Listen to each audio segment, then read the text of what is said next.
Alright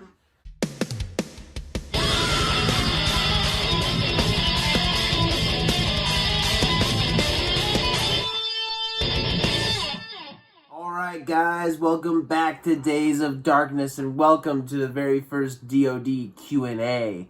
That's right, man, I came up with this idea. I know it's a super revolutionary concept. You ask questions, I answer them. I know, I'm a YouTube genius, man. What can I say? I'm just an innovator.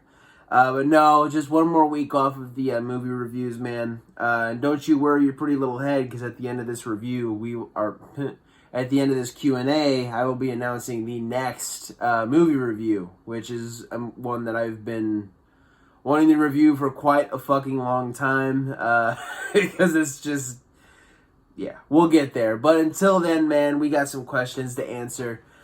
Send out some feelers on the social media accounts just to see if there's any questions you guys wanted answered. And fucking A, sure enough, there's a good amount of questions you guys wanted answered. Either it's a mixture of, you know, horror-related stuff, and I did specify it can be horror or non-horror related, so we do have some horror questions and some non-horror related questions, which is always cool. And hey, while we're here, you know, if there's ever any, like, questions you guys want answered for another Q&A, or I can always answer questions in the comments, fucking go for it, man. That's part of the reason this channel is here, is I like having conversations with people about this shit. And yeah, man, if you have a question that you want answered in potentially a future Q&A video, fucking leave it in the comments right here. Leave it in the comments for another fucking video. Just specify, hey man, can you answer this on the next Q&A, or fucking whatever. Send me a message on either of my Instagram accounts or my Facebook. Fucking, you guys know the drill, man. But without further ado, let's get to these questions. Like I said, good amount of horror and non-horror related stuff, and I wanted to start out with a basic one that was submitted by my mom, who says, what's the scariest movie out there? I know, we're getting into some heavy topic, some heavy subject matter, right? But no, what's the scariest movie out there? You know, it's purely an individual thing. I think what my scariest movie would be to me personally is not going to be what's scariest to the other person. And, you know, it's a matter of tolerance as well. Like, I'm numb to this shit at this point. Like, there's just not a whole lot in the world that fucking scares me as far as film is concerned. As far as genuinely scary shit, the last genuinely scary fucking movie I saw was probably Gonjiam Haunted Asylum. That's probably the last one that, like, genuinely kind of spooked me while I was watching it. And even with that, you know, it did wear off very quickly. But I'd say as far as, like, in the moment being, like, fucking viciously scared by something, it'd be that. Gonjiam Haunted Asylum, for sure. For other people, you know, I've heard people say that The Exorcist is the scariest movie of all time. Either because they're from a heavy religious background, and so that, you know, plays a big role, which I totally understand. You know, it all just depends on your personal life experience of what you find scary. But for me, I would say Gonjiam Haunted Asylum. So thank you, Mom, for that question. And speaking of people from my personal life, one of my best friends on the motherfucking planet, my boy Keandre, went ahead and asked me a question. Keandre has been an avid supporter of the channel since fucking day one, pretty much. I would say him and another guy that I'm about to shout out have been, like, day one supporters. So Keandre's the fucking man. Like I said, I've known this dude since fucking 4th grade. He's always been a solid fucking dude.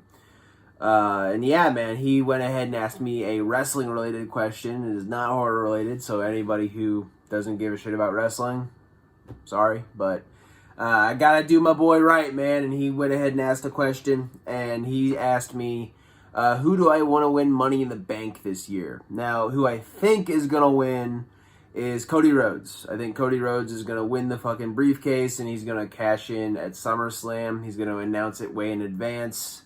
It's going to be him and Roman, and he's finally going to fucking win that belt. I have no fucking idea why they didn't have him win at Mania. I thought that was a pretty fucking stupid move. There are people arguing for it and against it. I'm personally against it. I thought it was kind of fucking dumb that they just didn't do it there, and now they have this fucking World Heavyweight Championship shit, and I don't know. But, you know, it is what it is. I think he'll fucking win the briefcase and he'll cash in at SummerSlam. As far as who I want to win, which is what you asked, I want LA Knight, man. LA Knight's the fucking man, dude. I think his character is fucking great. I'm of the belief that I think a bad guy needs to have that briefcase. I think that briefcase is tailor-made for heels.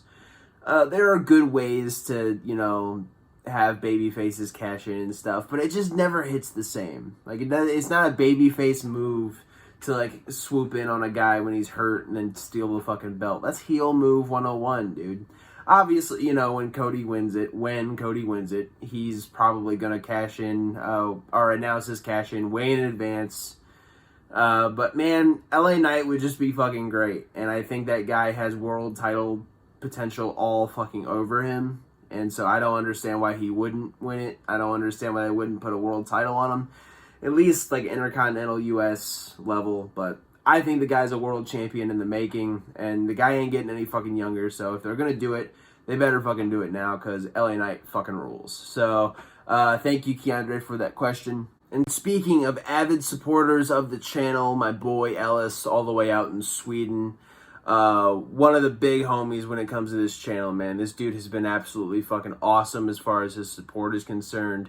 Day one supporter too, man. Just stumbled upon my Instagram and then subsequently the Facebook, and has just been an avid supporter ever since, man. He's always advertising my content, always, you know, supporting in any way he can, and it's like, dude, that means the fucking world to me.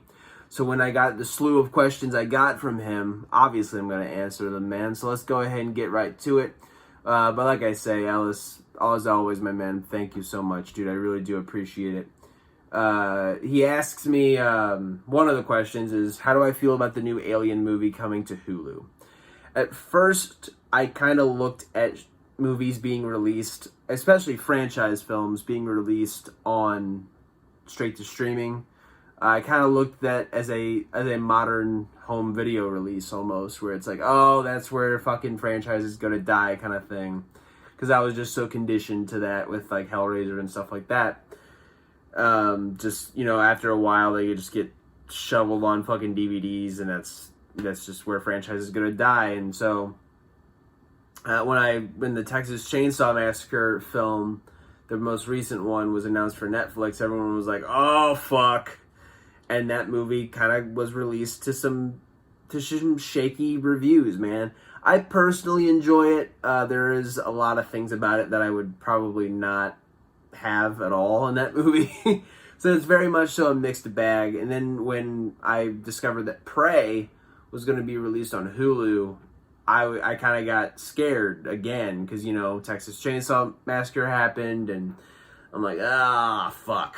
And so I ended up watching it, and I fucking loved Prey, man. I really, really enjoyed Prey. There's very, very little about that movie that I have to complain about.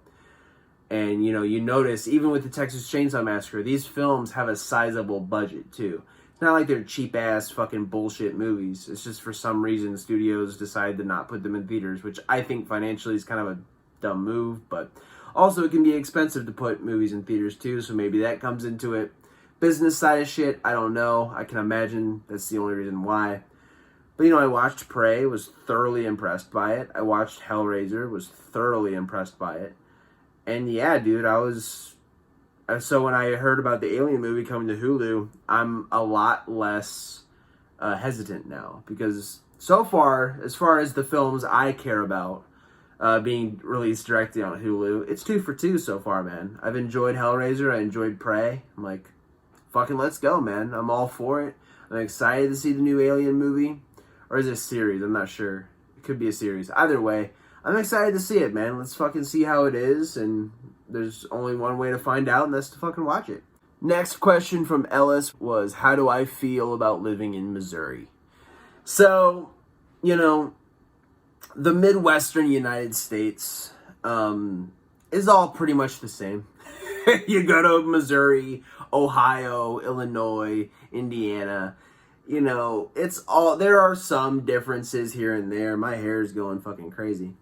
There are some differences here and there, but for the most part, it's the same shit. Like, Very inconsistent weather patterns during the spring and during the fall. And summer is usually really fucking hot and winter is really fucking cold. And yeah, that's how I always frame it as far as weather.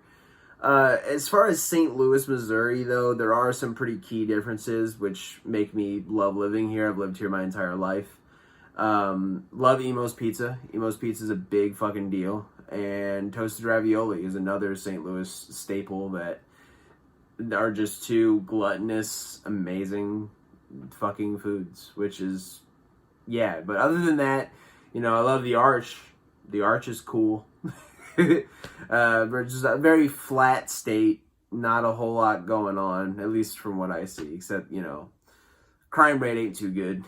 But other than that, no, I like St. Louis, man. I've lived here my entire life. I fucking love it. I don't really plan on living anywhere else, so I'll just have to deal with it, man. But no, Missouri's cool. Any Halloween party memories? So, growing up was never really a big Halloween party guy. I just had my first one recently. I've just never been a big party guy in general. It's just not really my thing. I'm much more of have a few friends over, watch a couple of movies, and just shoot the shit kind of guy. Big parties, loud music, shit like that, just doesn't really, I mean, it's fun, but it's just nothing I'm in a rush to do all the time. As far as Halloween in general, man, I mean, trick-or-treating as a kid was always, like, fucking incredible. Like, it's, like, the best time for a fucking horror-loving kid like me. Just getting to dress up at, like, a fucking whatever I fucking decided to dress up as. And I go out and get fucking good-ass chocolate and gummies and shit. It's like, yeah, man, of course I'm gonna fucking... like, that's just the best shit ever, man. Coming home, watching a bunch of scary movies, staying up way too late, filling my fucking mouth with cavities. Yeah, dude, Halloween as a kid was fucking awesome. Like I say, it's my favorite holiday for many reasons. Obviously, I'm a big horror nerd, but it's just the most fun to me. Any distinct memories in my head are kind of blurry, if I'm being honest. I've been celebrating Halloween for so long. Most recently, I went out into the neighborhood and I dressed up as Michael Myers. I've done this 2 years in a row now. I will miss this year, unfortunately, just because I got a, new job, no vacation days, gotta fucking love it. But, these past 2 years, I went out on the street dressed up as Michael Myers and have been freaking people out. And I would, me and my fiance would fucking go out and, like little kids were either terrified of me or they were running out to come take a picture with me, which is always fucking fun. Obviously, I didn't have a trick-or-treating bag, but I even stood there outside and would fucking hand candy out to people, and I would just stand there, and, like, I'd fucking go like that, and, just shit like that. I'm a big-ass fucking kid, so getting to celebrate like that and see all these kids create memories that I fucking created when I was a kid, and just dressing up like different horror characters and stuff. It's priceless, man. It's fucking priceless. I love Halloween. Any distinct memories, though, it's all kind of blurry, if I'm being honest, but just in general, man, Halloween's just the fucking best. Anyways, a couple Would You Rathers from Ellis, which is also always fun. Might even make that a little video in and of itself. Like I said, man, hit me up, those Q&A questions, guys. Gotta get on it. You gotta get on it. Anyways, so he said, would you rather swim in Crystal Lake or spend the night in the Myers house? I feel like a lot of people would probably say Crystal Lake because you're not spending nearly as much time swimming in a lake as you would spending the night in the house. Both with, very dangerous fucking entities / people in them. I'm gonna go with the Myers house, though, and strictly because of this. Fun fact about me, I'm not a very strong swimmer. I can swim. I am capable of swimming. I just don't fucking like it. I hate, just paddling in fucking deep water. It's just not fun, man. It's not fucking fun for me. It's not cool. You get me in some shit I can stand in, I'm chilling. I'm just kind of relaxing. I got a fucking soda in my hand or fucking whatever, a floaty fucking thing. I'm cooling and building, brother. I'm all good. But as soon as you got me in some deep fucking body of water, just casually fighting for my life, which that's what swimming is. Think about it. You're casually fighting for your life. You're just sitting there and you're just kind of paddling And then the question comes up in my head, it's like, oh, what happens if I stop paddling? It's like, oh, you're just going to, go under. I'm like, I don't want to do that. Fucking, it's just, so yeah, I've never really been a strong swimmer, man. Never been my thing. So, at least in the Myers house, I would be on my feet. So I would have a much better chance of just kind of ducking and dodging and doing what I could to survive the night. Still don't like my chances in there either, but hey, you gotta love it either way. Eating Drayton's chili or the gingerbreads from Black Christmas. Gotta go Drayton's chili, man. Gotta show support for the family barbecue. I don't need to know what's in it. It's the pink slime thing, man. Fucking, all those documentaries were coming out about McDonald's and the fucking pink slime and stuff like that. I'm like, okay, but it's good. Like it tastes good. I don't want to fucking think about it too much. Like it is what it is, man. Drayton's chili all the way. And how would I survive Friday the 13th was Ellis's last question. And honestly, number one, we already established this, don't swim in the lake, which is not going to be a hard one for me. Honestly, the standard answer would be like, oh, don't have sex, don't smoke weed, but I feel like it goes kind of beyond that because you can do all that shit and still you can avoid all that shit and still get killed. To me, don't be a fucking hero, man. Don't be a tough guy. Don't be a fucking, because you're not. You're not. If you're going up against Jason Voorhees and you're a fucking human being, I don't give a shit if you're fucking Arnold Schwarzenegger. You lose. You lose that fight. 9 times out of 10, you fucking lose that fight. I would even go as far as to say 9.5 times out of 10. You're gonna fucking die.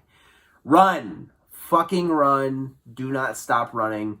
If you get in contact with the fucking guy in any way, shape, or form, do whatever you can to survive, but a one-on-one fight ain't the fucking way to go. And avoid enclosed areas. Stay in a nice open space. I wouldn't even say that though, because if we're dealing with the remake, man, he'll just fucking snipe you with a fucking arrow. So just keep running, man. Just keep running. Run as far away from the camp as you possibly can, and don't ever look back. That's what I say personally. And the final question, we will rope it right back around to my mom, who asks the question of when do you plan to write? She said write a book. I'm not going to write a book. I do plan on writing. Like I said before, I do plan on doing that audio drama. Thing about that is this, man. I'm having a fucking ball with doing the movie reviews and doing shit like this. And if I were to actually really put my all into writing anything, any significant length, like a book or a fucking audio drama or a script or anything like that, it's going to have to take my full fucking attention. And that means not doing movie reviews. That means, this channel not growing. If I'm going to just take a step back and really just hone in on that. Because the last thing I'm going to do is just half-ass something. I announced that withdrawal audio drama 2 years ago now. Almost 2 years ago. And, I haven't made up on that. I will eventually. I fucking will. I've promised myself that. It's just right now this channel is doing really well and it's growing really well. So it's like I don't want to take the time off and just kind of stunt the growth, because we're doing really fucking good, man. So that's the main thing. It's not like I never am going to write anything ever again or anything like that. It's just right now my attention is kind of more on this. And that's really the only reason. I do plan on writing more in the future, though. Maybe when we get to a certain point of growth and I can sustain the channel differently, maybe I can focus more attention on the writing end of things. But that's the main reason. There are other things, obviously. I do have a 9 to 5 that I have to, focus my attention on. I'm planning a wedding and shit like that. So as far as the immediate future, it's just not going to happen. But, you know, never say never, man. That's what I say. And I will never say that I'm just never going to write again, because that would be a fucking stupid thing for me to say. But for right now, it's just not going to happen, man. But yeah, guys, that'll do it for the Q&A, man. Really fucking enjoyed this. It was really fun getting these questions in. And yeah, man, like I said before, hit me up. Direct message me on Instagram, Facebook, whatever you want to do. Comment on the video, comment on another video. And we'll do another one of these, dude. These are always really fun. It's a nice little break from the reviews and stuff like that. But like I said before, man, don't you worry your precious little motherfucking head, baby. Because we're getting right back into the horror reviews next week on Days of Darkness, when we talk about Cabin Fever, which is one I have been waiting to talk about for quite a fucking long time. And yeah, man, I haven't seen this movie in quite a couple of years, so I'm curious to see what I think about it on a rewatch. I'll talk all about Eli Roth and how I feel about him as a filmmaker and all that shit. And yeah, man, I'm fucking really looking forward to it, dude. And I know you guys are too. So without further ado, thank you for stopping by, watching something a little different. Thank you, as always, for the support. Take care of yourselves, take care of each other, and for the love of all things gory, keep watching horror. All right, guys. Have a good day.